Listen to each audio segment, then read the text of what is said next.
Fala galera, tudo bem? Como eu prometi nas redes sociais, hoje eu vou fazer um vídeo de perguntas e respostas. Então eu perguntei pra vocês no Snapchat, no Twitter e no Facebook o que vocês queriam saber sobre a minha vida aqui na Indonésia.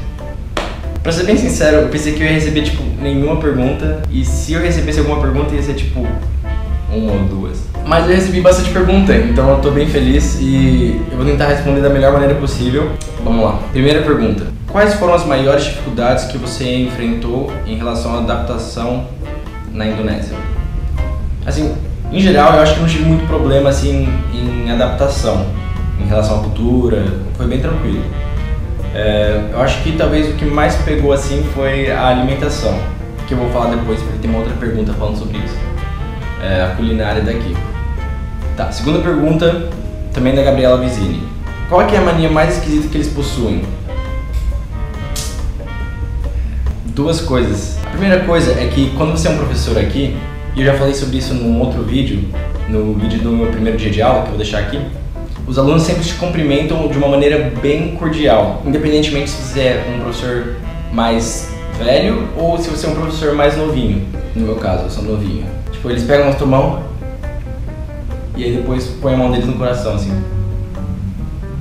Porque me falaram que essa questão de levar até a cabeça é um negócio muçulmano, sei lá. Se você é muçulmano e está assistindo isso, ou se você conhece muçulmano, você pode talvez falar por quê, eu não sei. Deixa nos comentários aqui embaixo. Eu realmente não sei. Mas você vai se acostumando com isso. E a segunda coisa é que fora da sala de aula, você sempre cumprimenta a pessoa apertando a mão da pessoa. Você não abraça a pessoa que nem a gente abraça no Brasil e tal. E se for mulher, então, nem pensar. Assim, fora de cogitação.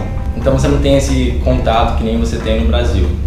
E parece que não, mas se você é de uma cultura que você abraça as pessoas, faz falta. Depois de um tempo, faz um pouquinho de falta. E eu já dei algumas gafes com isso aqui. Tipo, homem abraçar? Não tem isso aqui. Agora sim, falando da culinária da Indonésia. Essa pergunta vem da Geisa Coelho da Silva, mais conhecida como minha tia. Então, tia, a culinária aqui, ela é bem asiática, né? Obviamente, porque a gente tá na Ásia. Mas enfim, aqui eles comem arroz o tempo todo. No café da manhã, no almoço e na janta. E assim, não é um pouquinho de arroz que nem a gente come, assim, sabe? Tipo, é tipo aqueles pratos pedreiros de arroz, sabe? Tipo, assim, uma montanha de arroz em todas as refeições. Todos os dias. Não tem feijão, que nem a gente come todos os dias comendo arroz. Mas eles têm acompanhamentos, então tipo, você tem tofu, você tem ovo, eles comem bastante ovo aqui. Eles comem bastante também peixe aqui. E bastante legumes, assim, tipo, cozidos, refogados e tal. Então você tem isso, arroz e esses acompanhamentos. E também você tem os molhos, que tipo é o sambal, que é um molho apimentado, muito apimentado. As comidas deles aqui em geral são bem apimentadas. Eu gosto de comida apimentada, então tá tranquilo. Eles também têm um molho chamado molho de amendoim, que eles gostam bastante, mas pra mim não desce e tipo... Mano, fica... Meu estômago tipo gira, meu estômago fica putar. Putar é tipo girar, entendeu? Não desce pra mim. Outra coisa, eles também comem muita fritura. Eles têm muita comida frita. Então você tem nasi goreng, que é arroz frito. Você tem mie goreng, que é macarrão frito. Eles também comem bastante macarrão. Telur goreng, que é ovo frito. Tahu frito. Tahu é tofu. Eles têm martabak, que é tipo um doce que é sensacional. Mas em geral, eu me dou muito bem com a comida daqui. Pra mim o que pega é esse negócio de você comer de manhã arroz e à noite arroz, entendeu? Ok. Próxima pergunta do Bruno. Quais são os custos de transporte, de comida e aluguel, blá blá blá? Vamos ver. Beleza. Aluguel eu não tenho a menor ideia porque eu não pago aluguel. Eu moro num lugar que a organização que me trouxe, ele providencia pra mim. Então, em questão de aluguel eu não tenho uma noção de preço e tal. Questão de transporte e comida. Super barato, muito barato. Comida aqui, especialmente a comida local, assim, né? Se você vai comprar arroz, se você vai comprar macarrão, se você vai comprar, tipo, tofu, as comidas locais, frutas, é muito barato, assim, se você vai comer fora é muito barato. Especialmente comida de rua, que é muito boa e tem de monte aqui. Se você for comprar um nasi goreng, que é arroz frito e tem algumas outras coisas junto no arroz, você vai pagar aí às vezes 30, 40, estourando, assim, se for tipo um lugar super chique, assim, sei lá, uns 50 mil rupias, né, indonesianas, que dá por volta aí de 4 dólares, 3 dólares, que tipo não é nada. Você paga isso aí, sei lá, no McDonald's, tá ligado? Ah, outra pergunta é como eu mato saudades do Brasil? E isso é uma questão bem pertinente, porque dá saudade. Você vai vendo no Instagram, no Snapchat, a galera lá no Brasil curtindo as coisas, seus amigos, sua família, e aí você fica, putz. Então, pra matar a saudade, o que eu faço é, primeira coisa, conversar com a galera do Brasil, quando dá, porque o fuso horário é bem cruel. E aqui, quando dá saudade, eu tento fazer alguma comida brasileira, ou eu visito os meus amigos brasileiros, ou coloco alguma música brasileira, um MPB. A gente vai tentando. Claro que não é a mesma coisa, mas pelo menos vai dando uma aliviada aí, né? A pergunta que eu mais recebi aqui no Snapchat, no Facebook, foi sobre o meu cabelo. Não sei porquê. Cara, seu cabelo, por que tá deixando o cabelo crescer? Tem salão de beleza e barbearia na Indonésia?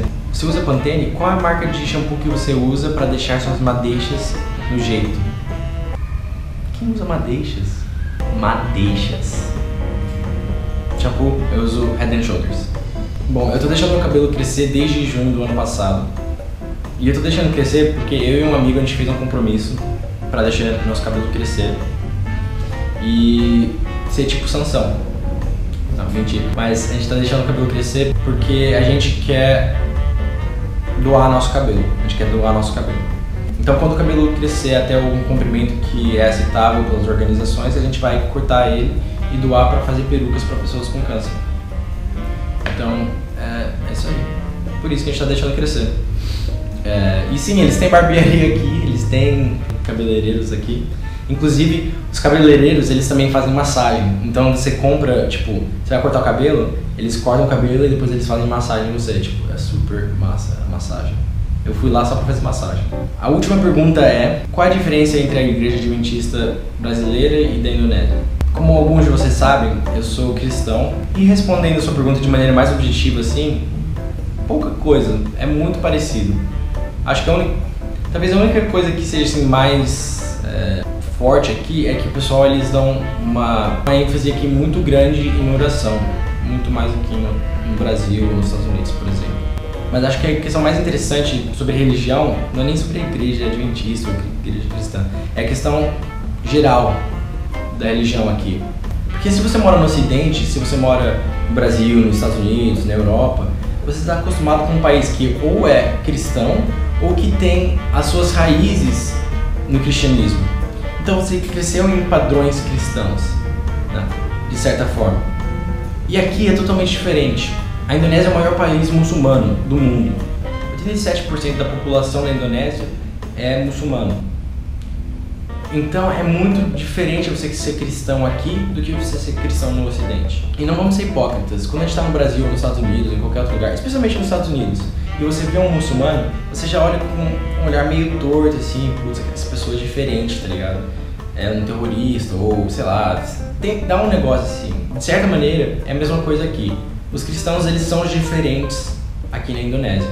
Mas o legal é que, diferentemente dos outros países muçulmanos do Oriente Médio, aqui você tem liberdade para ser cristão. A lei não condena outras religiões, que nem em alguns outros lugares. Então, de certa forma, você pode ter relativa paz para ser cristão. Aqui, os cristãos também têm algumas dificuldades, mas as pessoas elas não vão olhar feio para você se você for cristão. E acho que isso é uma lição que a gente pode aprender pro Ocidente, porque no final das contas, todo mundo é igual, todo mundo é irmão, todo mundo é ser humano e todo mundo merece respeito. Acho que é isso. Eu espero que eu tenha respondido as suas perguntas. E se você tem mais alguma, deixa aqui no comentário, que eu vou respondendo nos próximos vídeos. Pode mandar também para as redes sociais que vão estar aqui na descrição, pro Facebook, pro Twitter ou pro Snapchat. Me diz também se vocês gostaram desse esquema de perguntas e respostas, se vocês querem mais desse tipo, coloque nos comentários também. E é isso aí, até o próximo vídeo.